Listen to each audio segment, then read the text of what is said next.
حبايب قلبي السلام عليكم، شلونكم؟ ان شاء الله زينين. ربي يحفظكم. البارحة قاعد انا وصديقي هنا بالمكتب ونسولف، وهاي يسولف وياي، انا ما ادري، انا رايح بغير عن هيك على الشباك وصافن، يعني بالي بغير مكان، سالف وما ادري شنو هاي ما ادري شنو. قلت له اي والله، انا بس اقول اي والله صحيح، ما اعرف عليه شنو يحكي. قلت له اي والله صحيح والله العظيم ما ادري شنو هاي السوالف.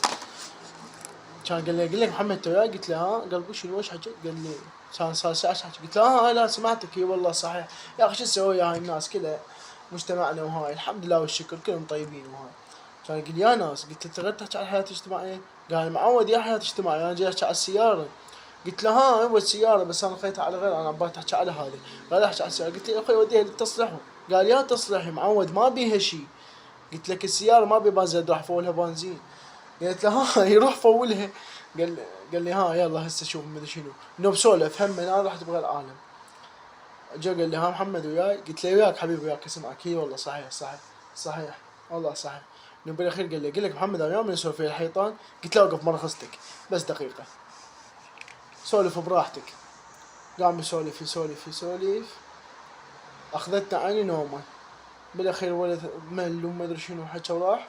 تالي نزع المناظر لقاني نايم. قام يلطم على راسه.